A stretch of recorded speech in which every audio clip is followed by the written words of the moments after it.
ರಾಗ ನೀವು ಮೌನ ಗೀತೆ ನಾನು ಎಂದು ಹಾಡು ಹೀಗೆ ಹಾಡಿದೆ. ಮಂಜಣ್ಣ ಹುಟ್ಟು ಹಬ್ಬದ ಶುಭಾಶಯಗಳು. Happy birthday Manjanna. थोड़ी बदतमीजी कर लेते.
ಅರ್ಧ ಕೊಯ್ದ್ಬಿಟ್ಟು ಬೀಜಗಳನ್ನ ತೆಗೆದ್ಬಿಟ್ಟು ಒಂದ್ ಹೋಳು ಹಿಂಡ್ಬಿಟ್ಟು ರುಚಿಗೆ ತಕ್ಕಷ್ಟು ಉಪ್ಪು ಹಾಕ್ಬಿಟ್ಟು ಹಸಿ ಶುಂಠಿ ಐತಲ್ಲ ಅದಕ್ಕೆ ಚೆನ್ನಾಗಿ ಜಜ್ಜಿಬಿಟ್ಟು ಕಿವುಚ್ಬಿಟ್ಟು ಕೆಳಗಿಂದ ಮ್ಯಾಲಿಂದ ಕೆಳಗೆ ಹೊಡೆದು ಫಸ್ಟ್ ಕ್ಲಾಸ್ ಒಂದು ಗ್ಲಾಸ್ ಮಜ್ಜಿಗೆ ತಗೊಂಬ.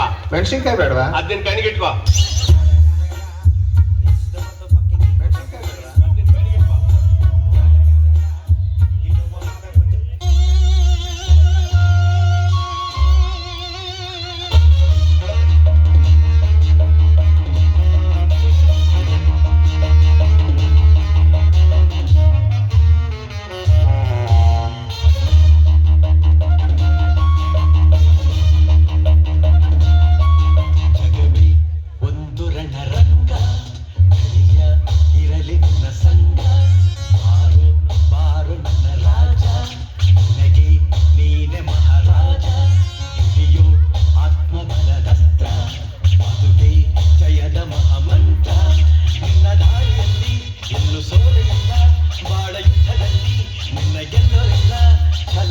ಬಲವೋ ಮುಂದೆ ನುಗ್ಗಿ ನುಗ್ಗಿ ಬಾ ಜಗವೇ ಒಂದು ರಣರಂಗ.